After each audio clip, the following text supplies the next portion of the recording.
Hi everybody, and welcome to today's webinar, Creating and Delivering Presentations that Inspire, Challenge, and Change the World.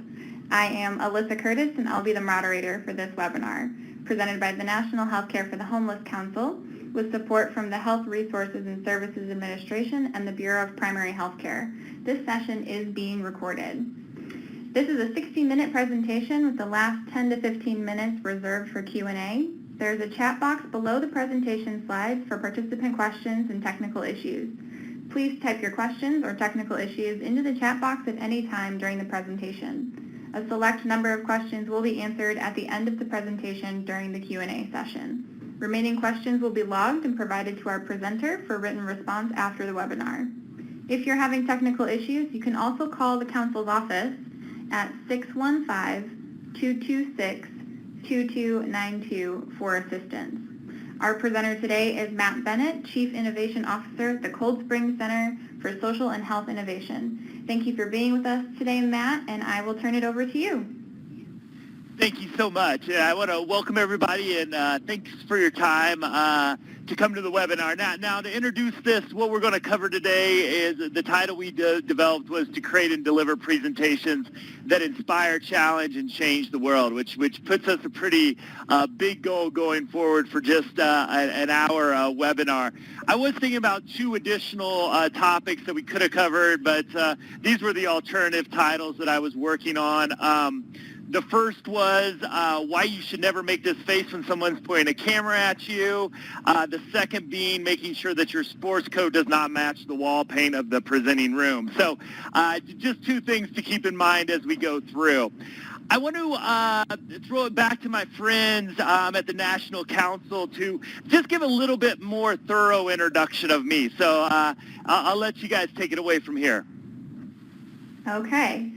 Matt Bennett has a master's degree in community psychology and executive development, which is nonprofit management, as well as a master's in business administration. He specializes in the development of trauma-informed care, quality improvement, and results-based leadership, and motivational interviewing. Mr. Bennett has successfully combined his academic pursuits as a researcher and published author, with his practical experience in leading nonprofit organizations and educational institutions to develop research-based solutions to improve the health of individuals, organizations, and systems. Mr. Bennett utilizes a participant-centered training approach, which includes interactions and adult learning activities to maximize learning, retention, and application of training concepts. These approaches, combined with a strong mastery of the topical research, allow delivery of in-depth subject matter in a practical manner targeted to the audience.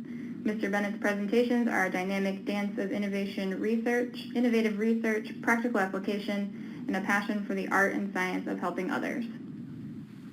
Thank you. Now I want to give what I'd really like to give for an introduction. I threw that out there, and thanks for going with me on that. But that's sort of that typical introduction, and I really want us to rethink that early on as we're thinking about how to really give world-class presentations. And what I'd like you to know about me more than my degrees and more about my research and blah, blah, blah, blah, blah, is that I really believe presenting is important. And the material, if you're on this call, you really have something important to say if you're going to stand up in front of people and say it. And so what I have, I don't necessarily have a passion for training or presenting, but I do have a passion for the material that I talk about. And so I do a lot of training on trauma-informed care, motivational interviewing, leadership, self-care, all of which I have a true passion for.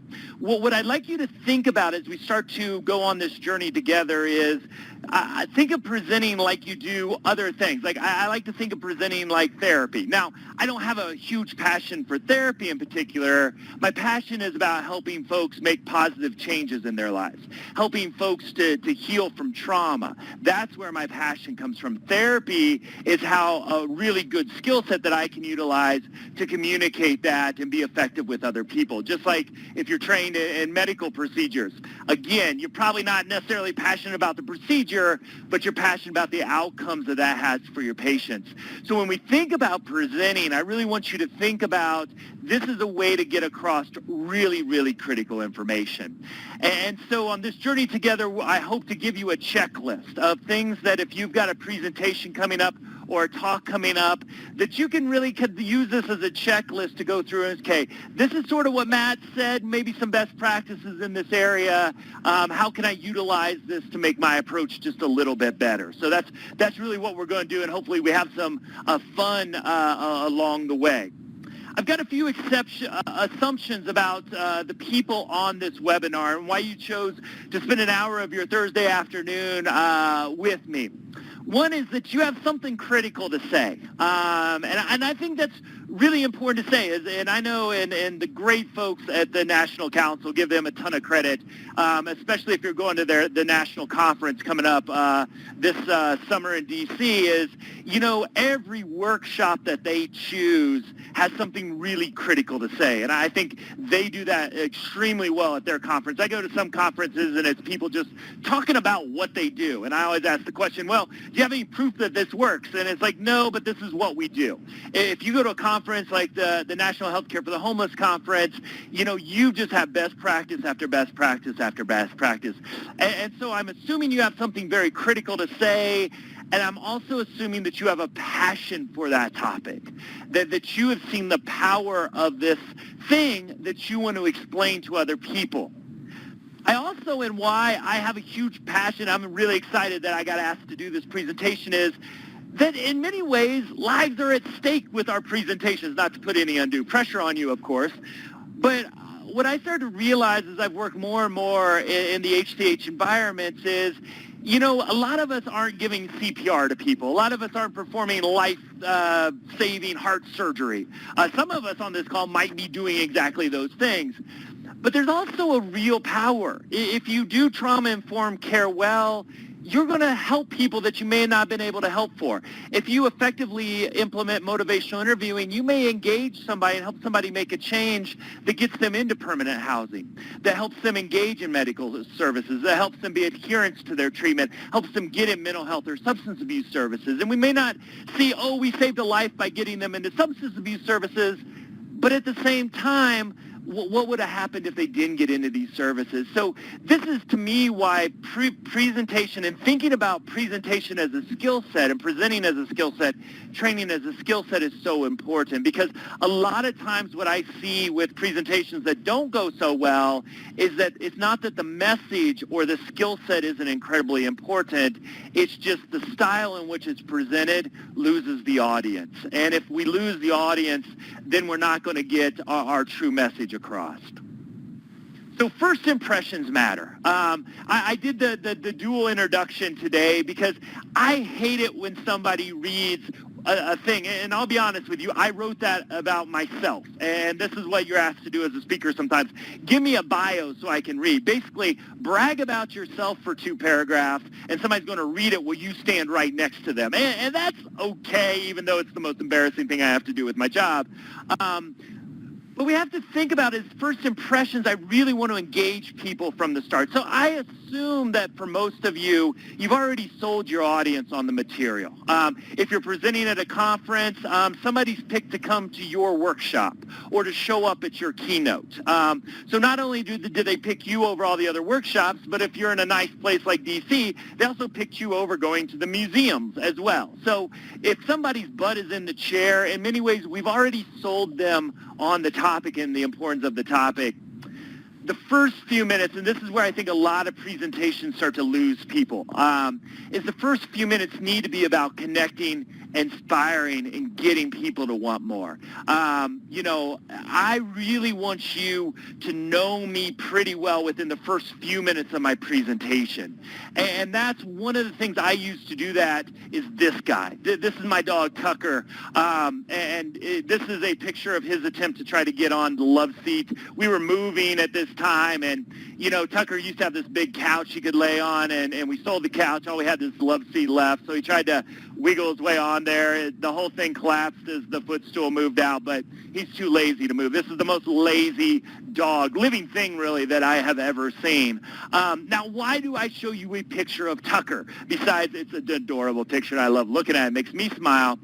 Is it brings a connection between us, right? You know now I'm a dog person. You know now I have a big, lazy dog named Tucker. Even if you aren't a dog person, now you know I like animals, right? It makes me human. You know something about me. Yeah, you may come because I have some knowledge on trauma or change or leadership, but now we have this personal connection as well. And I see so many presenters just jumping straight into their material, and they lose the chance to connect. Again, my definition of Tucker only takes a few minutes, but that's important because, hey, no matter if you're checking your emails, as soon as I put up a picture of Tucker, you're now paying attention to me as well, right? He's a really good tool to get people's attention. And so just putting up something and sharing something personal about yourself can be a really good way to really engage people in talking. Now, on a normal presentation, I would have tied this in a little bit better to my material. When I introduce myself and I talk about, when I'm talking about trauma and trauma-informed care, I have a picture of both of my dogs, and I tell a story about how I was taking them for a run, and one of my dogs clipped my leg behind the other, and I fell headfirst into the post. And I use it as a way to really show that here I am having really a medical emergency, a quote-unquote trauma, a day after I was presenting in front of 100 or so people in Detroit about that exact topic. So I use that to really demonstrate and make a point on the topic. But if I show you a picture of my dogs, I don't have any kids, but if you have kids, show a picture of your kids. Those sort of things build connections. Again, a lot of times we just want to jump into the important things we have to say, but spending a little time to make it personal engages people in the material. Again, it'd be nice if we could just sit there and read something word for word that we'd written, but that's not really how we learn. So that initial connection is key. And I always like to tell people where we're going. Well, what are we going to do? Why spend 50 minutes or an hour with me today? And so if you saw that in my introduction of the self, I really worked that into that. Tell them that you're going to have some fun. People hate to be bored, right? And unless you're like training in the most dull area in the world, even if they don't go to a different workshop, there's probably something more exciting that they can do, right? And so you want to make it enjoyable. You want people to enjoy their experience. And we'll dig into that a little bit more as we go on here today. And then why it's important or why you can change the world or save lives with this. And again, when I look at the National Healthcare for the Homeless Conference and I look at all those workshops, if you implement a lot of that, your care is going to get better. And if your care is better, if your services improve, then people's lives in your community benefit. And it's okay to say that out loud. I think a lot of people enjoy my trainings because I'm real about that, is that trauma-informed care saves lives. And it really grabs people. And again, it builds up that motivation to really engage in the topic with me. Here's the learning objectives for this webinar, blah, blah, blah, blah. I'm not a fan of this. I could have put this as my second slide, and a lot of times what I see people do is this the first real thing after their kind of generic canned introduction that they give. And I really don't like this. And one of the reasons I don't like to read the objectives is because I don't want you, if you're looking for best practices in presenting, try not to read anything that isn't a quote or a statistic. I really see that when people read their slides, the audience checks out. And when I go to a presentation, I'm looking at the audience. I'm really trying to learn from the presenter and their style. So I'm kind of just hyper aware of what's going on. And boy, as soon as you turn around and start to read what's on your slide, I see you lose people. And so the objectives, again, because the initial piece of the workshop or the presentation or the training is so critical for engagement, I really hesitate for you to just read those. Again, you can cover it in a more general way, and we'll look at some strategies as we move forward with that. I'm big on flow. I woke up today, I've been thinking about this presentation a lot the last couple of days, and usually I never have insights when they're well-timed and I can write things down. But I woke up today and I started to think about presenting like a long-distance swim. And with the flow of the race, you really want to maintain your speed throughout the race. And I really, again, another thing I watch, and if I ever sit in one of your presentations, don't worry, I'm not judging you like totally and taking notes and this, that, or the other. But when I watch, it's amazing what happens when people like take a minute to look at their watch. Hold on, I got to take a quick drink here and do that. I saw a really good presenter. Actually, I was doing a keynote. We were both in the keynote slot at this conference I was doing on Monday, and she had forgotten to plug her laptop in, and her battery was about ready to crash about 55 minutes into a 90-minute keynote address she was giving. She was a really good speaker, so I'm not saying anything bad about her, but she had to figure out how to plug her laptop in or her technology was going to crash. And it only took about a minute to figure that out. But in that minute, I saw about 10% of the audience got up and went to the bathroom or got some coffee, and about 50% of us that were left started to bring our phones out.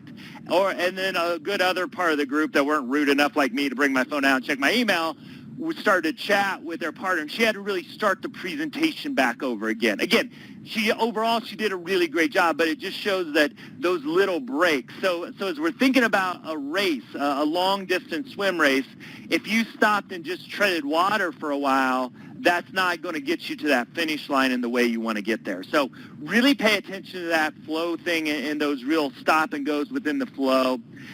And here's one that I really believe we need to pay attention to as well, because we deal with loaded topics. I was thinking, I was just going through some of my books on presentations as I created this presentation, and you know, if you're talking about something like Coca-Cola or something, a certain kind of car, it's sort of hard to offend people. But when you're in our arena and we talk about things like racism, gender inequality,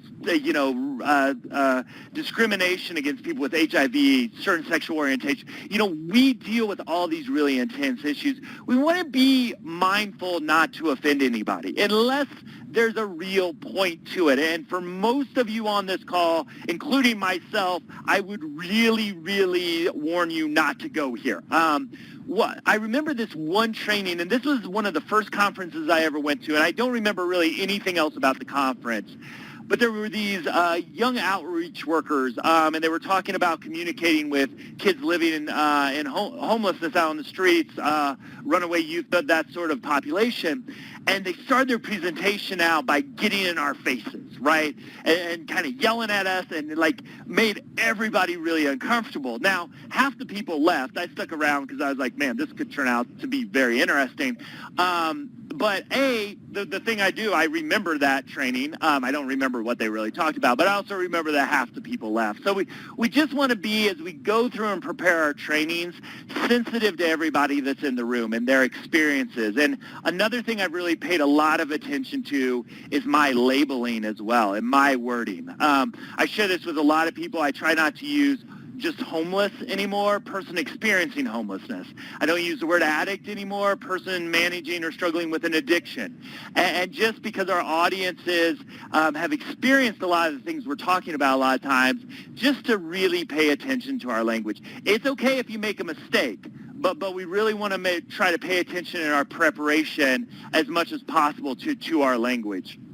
These are things other smart people do. I don't do these, but I didn't want this just to be about my best practices. Some people actually think in a linear sort of way. They tell you the objectives. They tell you where you're going. You tell them when you get there, and you tell them where you've been once you kind of get there. I have one of my teammates does a really good job with this. She says, with her trainings, and she makes me do this for the online trainings, which I try to do as effectively as I can, is you have the objectives, and then every section is covering one of those objectives, and before every section, you describe what that objective is, and then you sum that up at the end of that section, and then you move on to another section, and you tell them about the objectives there, And really, for her, that works really, really well. I'm going to give you an alternative way that I sort of do the same thing without spending quite the time to get there, but, that's okay. I actually think it's a very well-structured style that a lot of people, if you do it well, can really help people kind of manage where they are at in the learning experience.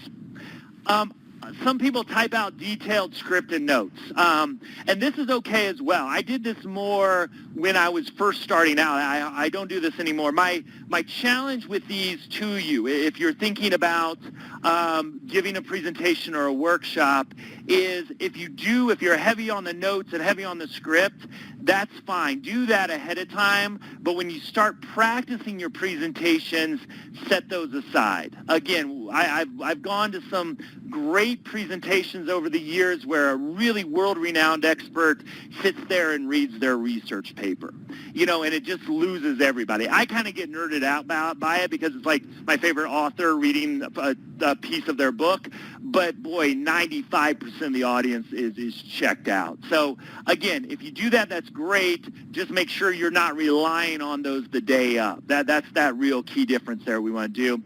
Some people have folks hold questions or have this thing called a parking lot. I don't do this unless it's a webinar. This is we were joking around that some of these things I'm not following for the webinar because webinar is a different monster sometimes than a workshop or live training. But some people say hold those questions to the end. I don't do this because I read a piece of research that when somebody has a question that they can't ask, that's what dominates their brain. And so their brain has trouble incorporating anything else as long as they have that question. I personally would rather have somebody ask the question and say, really important point. I'm hoping to cover that later on in the presentation or in day 2 or something along those lines. If they have a question and I'm not going to cover that, I need to either say, hey, check with me after the training. That's a little off our topic, but I want to make sure I've got some thoughts on that. But most of the time, about 95% of the time, if they ask something and I'm not covering, I want to really address that in a certain way because, again, it's important to them. Parking lots are, hey, if your question's a little off topic, we're going to put it over here on a piece of white paper and cover it later. I'm not a big fan of that because it just breaks the flow of the training. Again, if I'm addressing questions, I like to think if you think about somebody doing a breaststroke, that's me coming up for air. I answer the question, we engage, we have a conversation, and then I go back down in the stroke and power through. And so I think that way, by the way I approach questions, I really like how it helps with flow. But again, other people pull this off pretty well.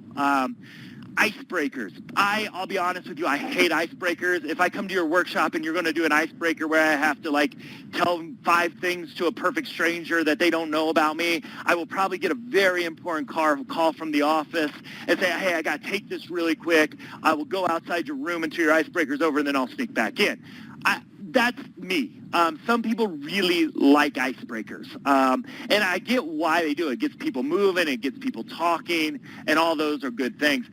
My challenge for you on the icebreaker piece of things is to really think about how do you make it, if you're going to do an icebreaker and not sort of a more traditional group activity, how do you make it relative to your topic? And also, just if you do one and you have people kind of putting themselves out there socially, there's kind of people like me who are introverted when I'm listening to a presentation at least and just like to sit and process, that will probably get an important phone call from the office and have to excuse themselves for a second. A lot of people do set ground rules. I don't do this because I don't really have a problem with it. Rarely do I have somebody in our field say inappropriate things, put their peers down, or do anything that sort of really harms the training. Some people, and I have done this, the time that I have done it is when I've done, cultural competence, multicultural, those sort of trainings where we're just going to spend all day dancing around landmines. And it's just, I kind of go through the language thing and just, hey, let's be gentle to each other as we go through this as well. But, I don't spend 20 minutes with the group setting ground rules either. Some people do that, and I've seen it done really effective. So these are things that might work for you. And I just like to throw them up here because you'll see these sort of listed out as best practices in training material and presentation books and workshops that I've been to as well. So picking platforms, I more and more, I think this is a critical piece. Now, PowerPoints, Google Slides, there's a few other software packages out there. Those are those linear pieces where you've got really slide 1, slide 2, slide 3, and those are really easy to do. And if you're only giving a couple presentations a year and you're comfortable with PowerPoint, my suggestion would be stay with PowerPoint. The other one that I use 90% of the time, if not more, I don't use it for webinars because the technology can screw up, you don't want your technology to crash in the middle of a webinar.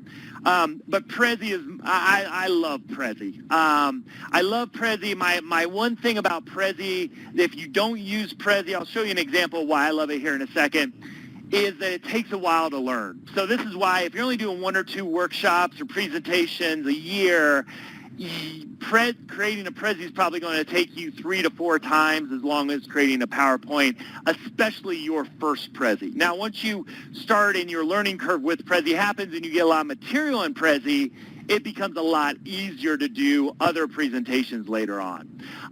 You could be the rock star of an entire conference by at the beginning. I have a dream that I'm going to do this someday, is to walk up, have maybe a PowerPoint slide with your name on it in the workshop, and then just turn the projector off and go without technology. You'd be a rebel, and people would probably stand up and applaud you on that.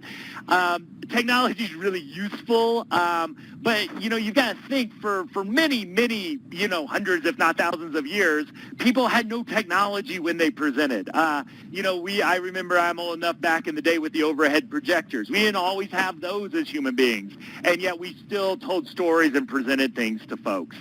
And so think about this as you go through. Again, if you do a lot of presentations, this is why I love Prezi. So if you think about how do I do learning objectives and talk about where we're going to go, especially, workshops, I can kind of rush through these, but, when I'm doing 2-3 days of training like I'm doing next week in Iowa, I really like to spend more time with, hey, here's the journey we're going to take together because, hey, we're going to spend 18 hours together and making sure that people are really ready for that journey.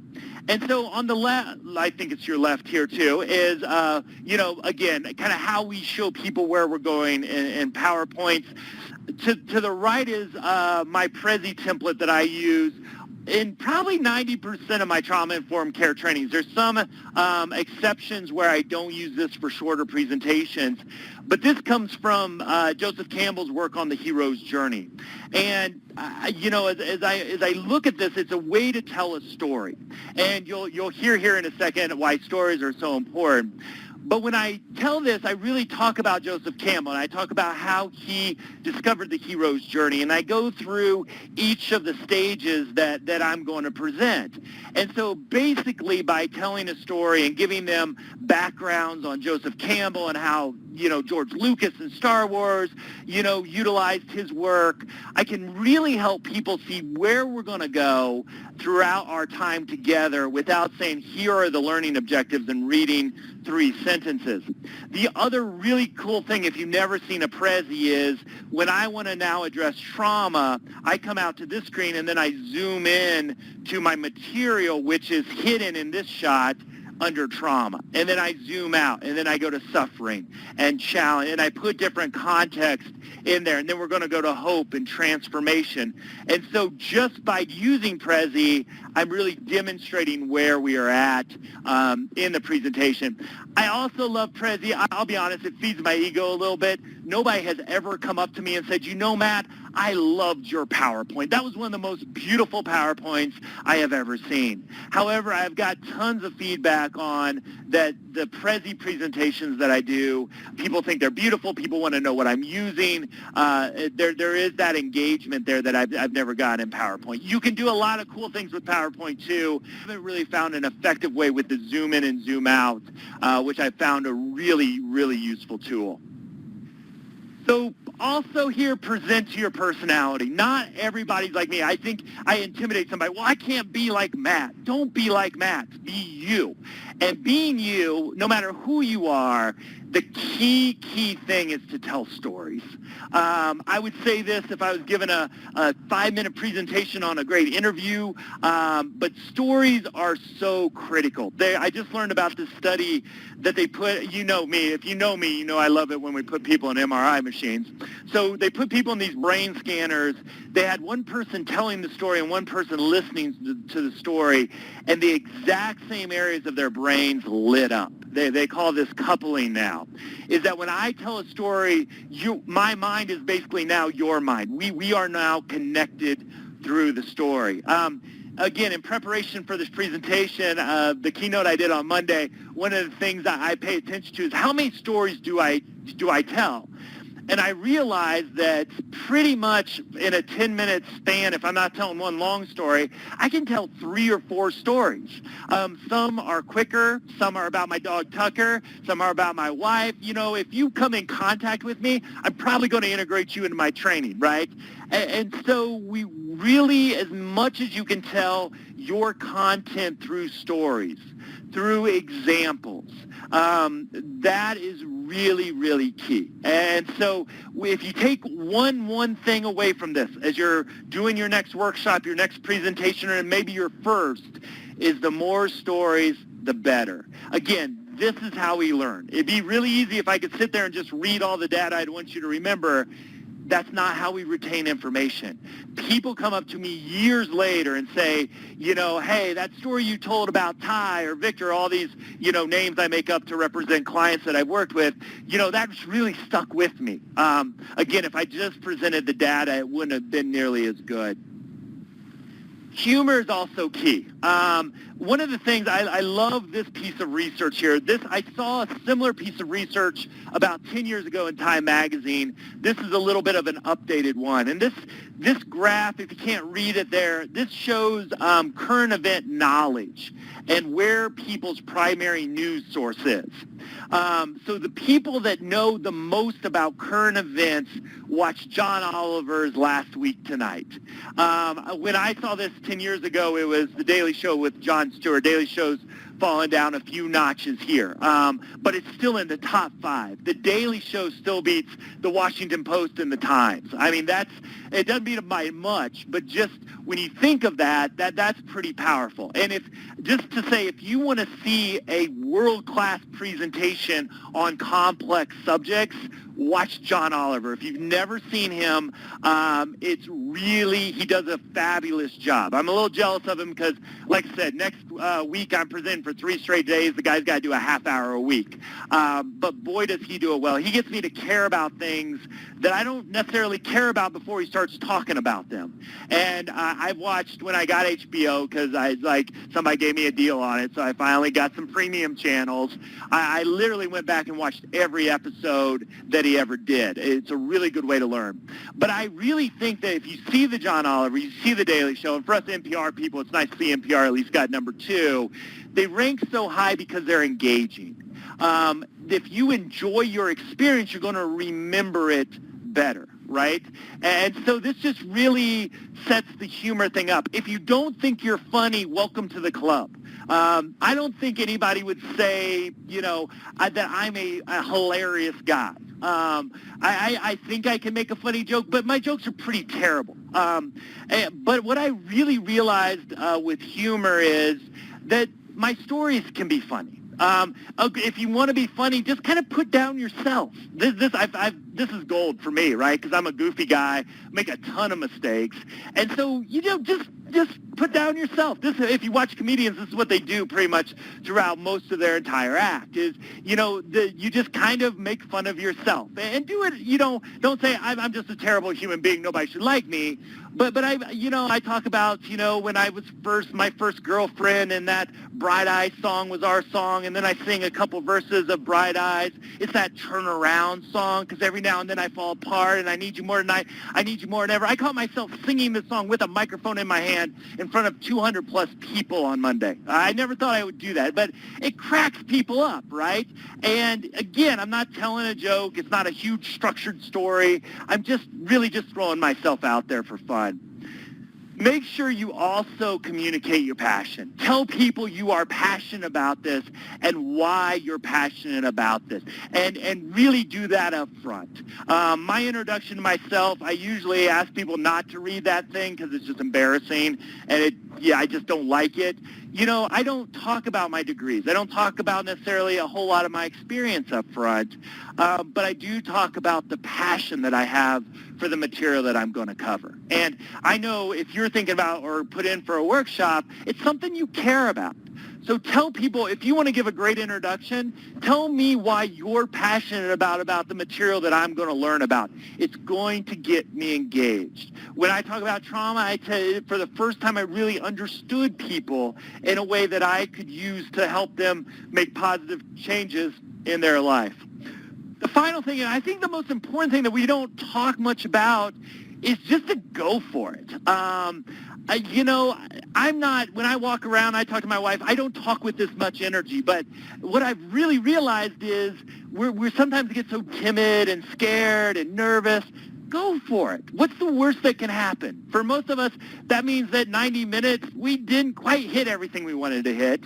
But I've seen when people really give it their best and put themselves out there, they engage people around the topic. Those are the people when after the presentation's over, like everybody mobs them, right? They want to talk to them more. They want to ask them questions because they know that they had a power for it. So don't hold back. Don't hold back. I've seen more kind of damage done by holding back. I've never seen really a terrible consequence when somebody just gives it their arm, puts their heart out there for folks. It often really is one of the better presentations that I see at conferences. Again, I've been thinking a lot about flow and that kind of swim meet analogy there. So these are some things that I think about coming up for breath. So again, think about a breaststroke. In trainings, you want to change the energy at times. So again, we want to come up for the breath before we dive back in. Come up for the breath, dive back in. One of the things I found that is very effective is I like to call it the 91 group interaction minute rule. And really what this is I have found I find it very detrimental to my evaluations, let's put it that way, if I don't have a group interaction, if I go over 90 minutes at all. I have found, and I'm starting to question this a little bit, that I can do a 90-minute workshop without having a structured interaction, and it seems to be really well received. If I go over that, a lot of people are saying, we want to maximize your time. Can we start at 8 o'clock and go to 12? And let's say we'll have one break in the middle.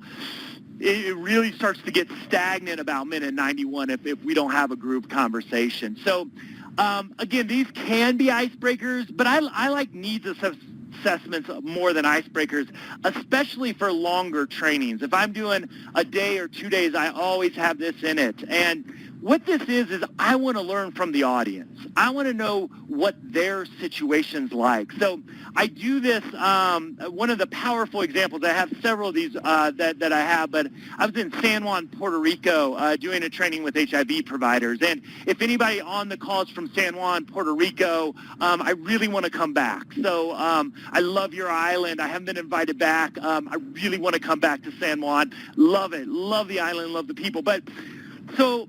and it was it was a different culture than I was sort of used to, too. People, I had an interpreter that I was working with in real time, a lot of monolingual Spanish speakers there. And Puerto Rico is a different place. Like I said, I fell in love with the place, but it was a different, so this was really important for me to really gauge and understand them. So I had people talk about, what are some of the big problems that your folks see? And for HIV, because we talk so much about barriers to care and the HIV cascade, I really talk about, what are some barriers for clients to get to that viral suppression, that the medical goal we have for folks. And I learned that when case managers do home visit with their clients, they go, especially for a couple housing complexes, when they go to see their clients, they get met at the front of the complex by a cartel member with a machine gun. And that cartel member escorts them back to their client's apartment where they have their meeting, and then when the meeting's done, they get an escort out of the complex. just think about how important that is for everything I talk about, because I was going to cover trauma-informed care, I was going to talk about motivational interviewing, I was going to talk about self-care, right? Self-care when you're getting escorted every day by a cartel member with a machine gun, right? It gave me that context. When I travel across the country, you know, when I'm talking about trauma and addiction, I want to know what drugs are in the area, right? Because meth, opiates, cocaine, all these things, you know, they're sort of different manifestations of addiction, and it just helps me understand some of the challenges people say. I like that so much better than kind of the typical icebreaker sort of mentality. Challenge them to apply something. If I give you some really deep information, I have success with group activities. What's this mean for you? What's this mean for your community, your organization? And really give them a chance to process. Breaks are important. We all know this. 90 minutes is basically, I find, the cutoff. If I'm doing 4 hours, I'm about done with only trying to do one 20-minute break in the middle. I really see 90 minutes is pretty key there. Videos, and I want to show you this video because I think when we talk about this swim analogy and about videos, I just want to play this one because videos are a great way to change the energy. So I want to show you this and watch what happens to your emotional state as we watch this. And where goats and yogis coexist in perfect harmony. Finding some calm. Yoga with Goats is a new offering at the farm. Hear the patter of little footsteps around us. And it's certainly a one-of-a-kind experience. I've done yoga a few times. Now, is that not the cutest thing you have ever seen, right? I'm not a big yoga guy. I do yoga myself because I've never been able to touch my toes. But you can really sort of see, hey, I changed the energy. And whenever you can change the energy, whether your videos, sometimes I use funny videos. I use a Simpson clip or other clip. But other times I'll use videos that are more relative for the topic as well. It just is a really nice way, again, if you think about that breaststroke, to come up breath before you go back into the stroke. So just those little videos, about every 45 minutes or so, throwing something like that, or a longer sort of story in there where I might play a song or something like that, just to break the energy a little bit.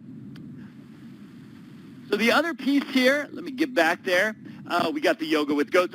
So this is just where I'm going. I'm not going to spend a whole lot of time on this, but I like to call it the DMX Flow. If you're not familiar with DMX, a great poet and rapper, and he had this song called X is Gonna Give It To You. And when I say it, X says it a lot better. But in his lyrics, he has this refrain. He says, first we're going to rock, then we're going to roll, then we let it pop, don't let it go.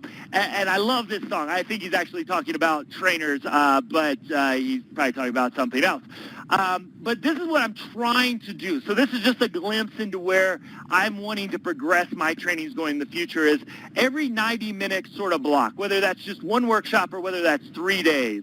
I want to really engage you with something. For an example, my second 90-minute slot on Monday when I do a training in Iowa, I'm going to start out with the concept of epigenetics and homeostasis, which I find is really, really powerful in understanding brain development. I think it's a very engaging topic.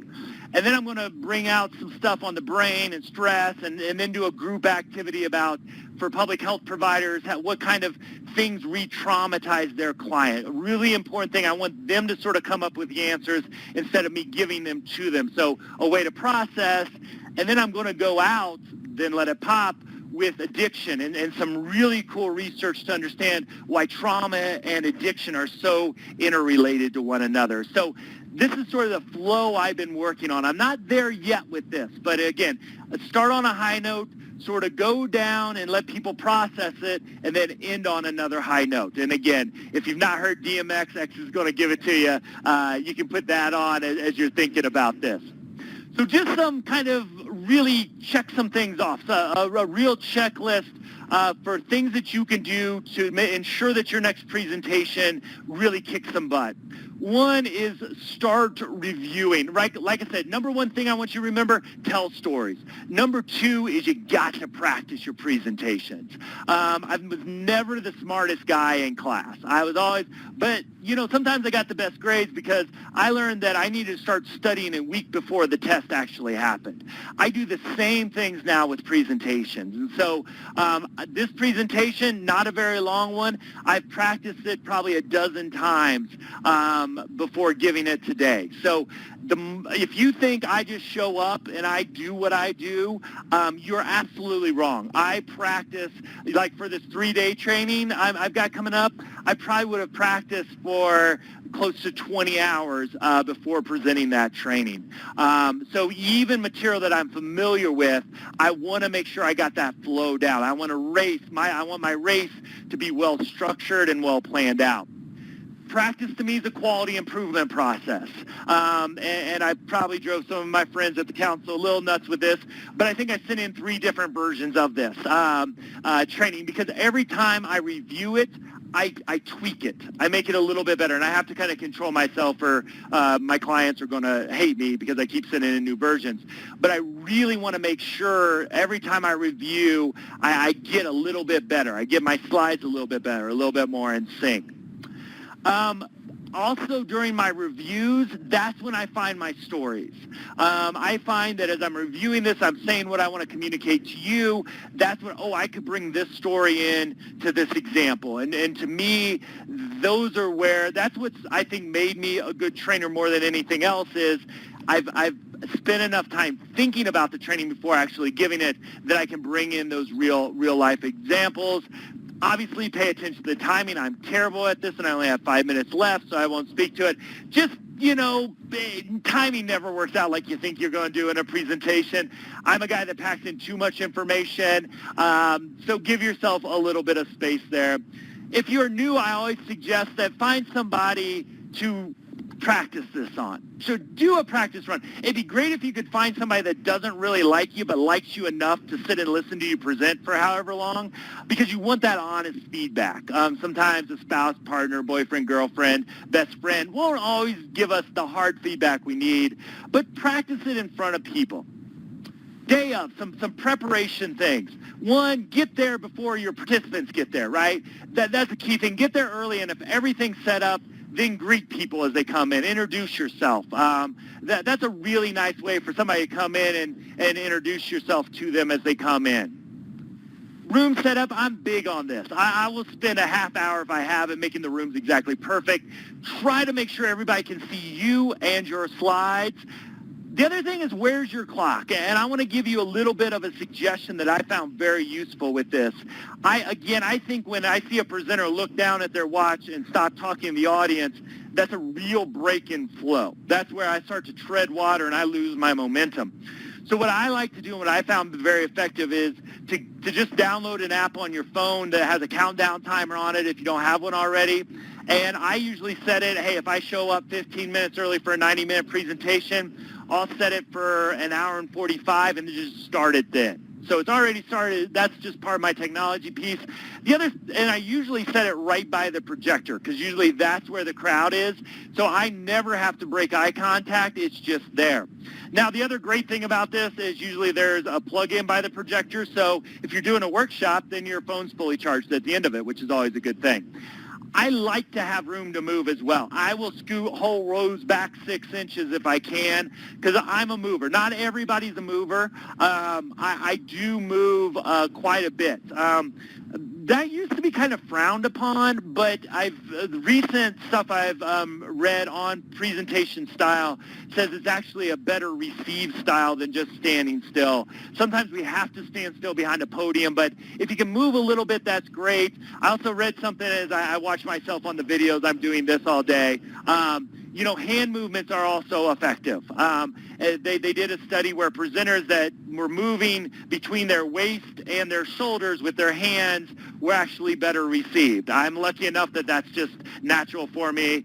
Putting your hands in your pocket, you're actually seen as less of an expert. So again, just some of those human things that have those little impacts.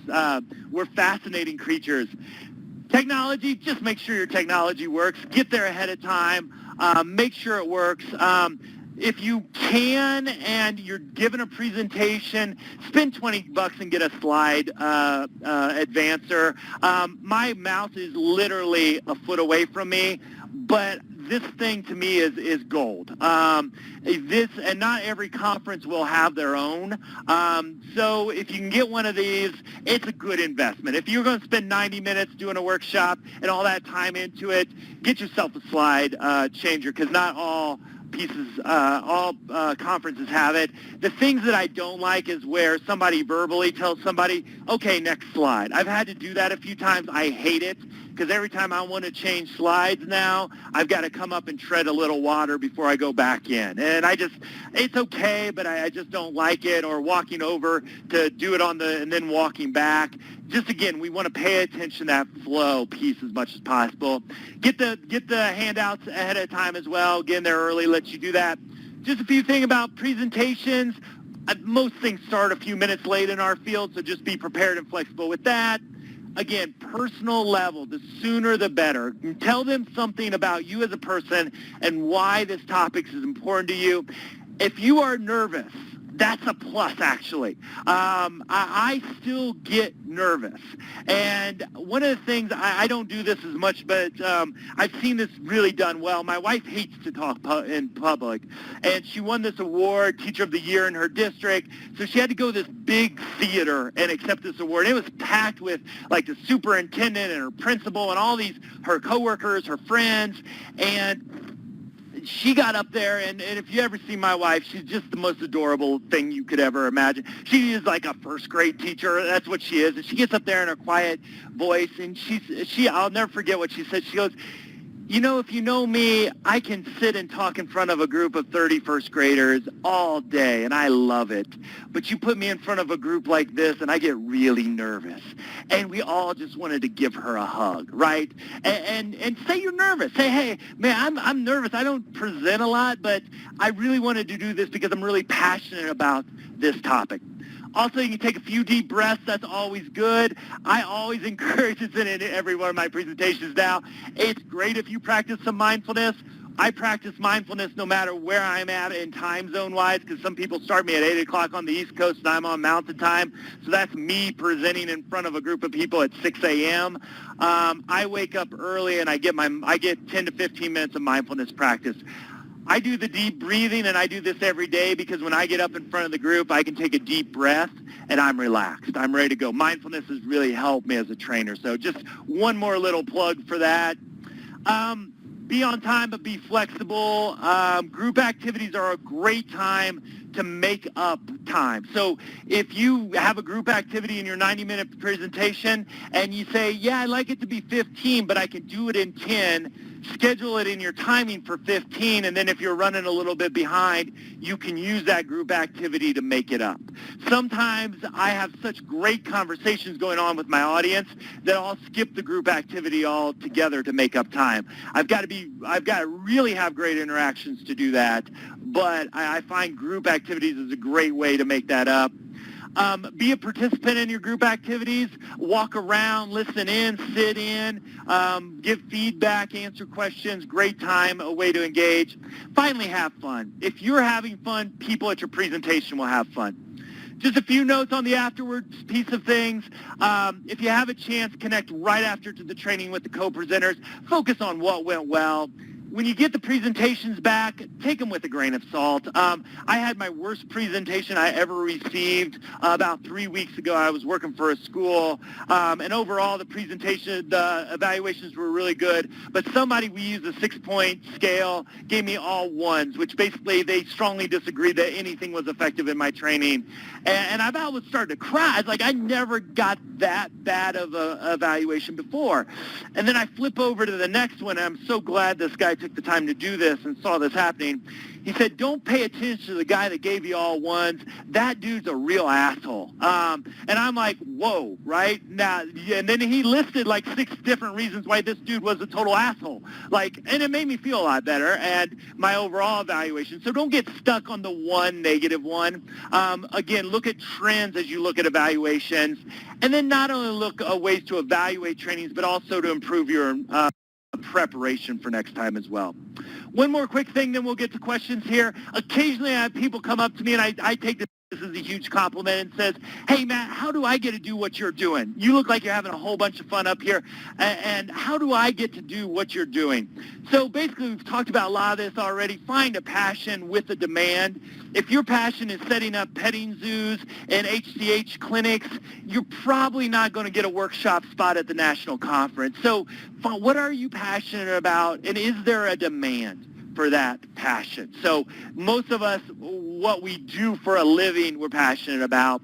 Become a nerd on your subject. When I talk about trauma, I talk about epigenetics, I talk about neurobiology, I talk about, if you give me enough time, I'll bring in quantum physics.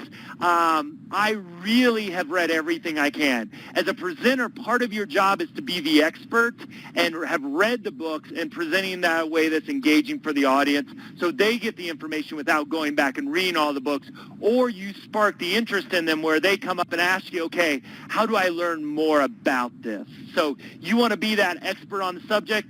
Talk about as much as you possibly can. That's not, if you've got an in-service in your organization, ask if you can do it at the in-service. If you got a group of people who are also passionate about the topics, go out for lunch, talk about the topics. A lot of my training came out of what, a lot of people call a mastermind group. I just found about 7 trauma experts in Denver, and we got together about once a month. And I would throw out my analogies, my approaches, and get their feedback initially. Start small, but dream big. Again, I'm here today because I was lucky enough that my good friend Dr. Deborah Bourne saw me present at an HIV conference in D.C. I thought she was either going to kill me or hug me as she was sitting through my training because she was so excited. She asked me to present at a National Healthcare for the Homeless pre-conference with Katie Volt. She's married now, so she might not be Katie Volt, but if you ever see Katie presenting, if you see Katie presenting on trauma, she's a great presenter. We did a really great pre-conference back, I think, about 7 or 8 years ago now. Eventually, I got a call back from National Healthcare for the Homeless when their trauma trainer at a regional conference dropped out. They asked, hey, you mind stepping in? It was in Seattle. Hey, I was free. Really went well. Really bonded with the folks from HCH. And, I then got invited to do the next 10 out of 12 regional trainings that they did, which gave me a huge national exposure as well. So part of it, I'm here today because of luck and just work at it. Training and presenting is a skill like anything else. So I want to open it up to any questions with the time we have remaining. And if we don't get to all the questions again, I'll make sure I get you answers to those. So thank you, guys. Great, Matt. Thank you so much. You are so dynamic, which is why the council keeps coming back to you, and you are a nerd about trauma and MI, and we so appreciate it. We do have quite a few questions, so I'll try to get through them as quickly as we can. Quite a few are about how do you facilitate the things that naturally come up from an audience, like people self-disclosing their trauma or sharing things that may not be appropriate for your topic, or the one person who seems to have an answer for everything and just asks questions over and over and over. As a presenter, how do you sort of manage those situations? Yes, those do happen. The most annoying of those to me is the person that thinks they know everything. I have found that when I use the term the dorsal branch of the vagus nerve, it shuts that person up. Basically, if you want to say you know more than I do, I'll throw out the dorsal branch of the vagus nerve, and it'll usually shut them up. A worst case scenario, to talk to them at break, because what's really hard for me, and this happens very infrequently, luckily, is that you start to see the dirty looks from everybody else in the room. And when I see that, I usually, again, if it's a 90-minute workshop, you just start surviving that in some way. So say maybe if you're in that short term, hey, you've got a lot of really great points. Let's connect after this because I've got some questions for you that we may not have time to cover. People disclosing their trauma, I haven't had a whole lot of experience with that happening. But usually when they do, they're trying to make a point. So most of the time they'll say, I have an ACE score of 8, which is tremendously high. and then they tell something about their experience. I'm going to focus a lot more on the second part than the first part. And when I do that, I don't want to say, hey, I don't care about your 8 ACEs or adverse childhood experiences, but I really want to focus on that second part of the question. And so I really have, found that if I do that, then I don't encourage people to disclose every trauma that's ever happened to them in that course. So I focus on usually what they're trying to communicate instead of their trauma. If somebody just starts to disclose all their traumatic experiences, I personally never had that happen, but if that did, I just say, hey, I really appreciate you sharing, and maybe we can connect at break and talk about that a little further, because I'm just cautious of time and try to be as gentle as possible. For the people that are off topic, I'm really gentle with that because they don't think they're off topic. And so if they ask a question, I'm going to try to answer it. I find that better for flow than to say, hey, I'm going to put that on a parking lot. If we have time, we'll get there later. So I usually, if you've got a question, I usually err on the side that has some meaning to this, and then I try to tie it back into what I'm covering. Or I say, and I'll give you one of my secrets here, hey, I think I'm going to cover that in day 2. If I don't cover it, then I want you to bring it back up. Nobody has ever brought it back up. So that is a little bit, or I'm going to cover it later on in the presentation. But if I don't answer your question, make sure you see me afterwards. Those little things, we don't want to disrespect people because that really can turn off the whole audience while keeping them engaged and paying attention to flow. But those are all really great questions. Agreed. Thank you. This one might be very brief, and since we are running out of time, I do want to ask it, though. You recommend using video and Prezi and all these other really interesting flashy pieces of technology for presenting. But what happens if it goes down? Or do you have any advice for balancing the exciting features with possible tech failures? How do you mitigate that? Usually what I see is Prezi, if you understand the technology, it's not going to go down unless your whole system goes down for the most part. Videos, I'll be in a hospital setting, and God forbid hospital workers are allowed to watch YouTube videos, so it's blocked. I have a backup where I can get the internet on my phone. Now, I don't always get reception in the basement of a Hyatt. So you want to really, that's why you show up as early as you can to answer all those technology questions. If I know I can't play videos, I test that out ahead of time. And if I can't play videos, I take the video out. And so technology has been me in the butt a couple times, but getting there early, flipping through most of the slides, trying to play the videos, eliminates the vast majority of that problem. I've also had it where everything crashes about halfway into the presentation. That's a great time for a group activity or break if you can work it in to fix it. People will usually be gentle with you with that as well. So if you've got a breakdown, give people a break, try to fix it. There's been a couple times where I've had to go totally off technology, and it's worked fairly well. And again, people in our field will give you a little leeway with that, luckily. Great, thank you. That's all the time we have for questions today. So I just want to extend a big thank you to you, Matt, and for everybody joining today's webinar. A link to the archived webinar and Matt's slides will be available on our website. That's www.nhchc.org within 3 business days. Any remaining questions we had for Matt we'll send to him, so hopefully he can answer via email if possible. At the close of this webinar, an online survey to evaluate it will automatically open in your web browser. Please do complete it to help us improve your webinar experience. And with that, the meeting will be closed. Thank you.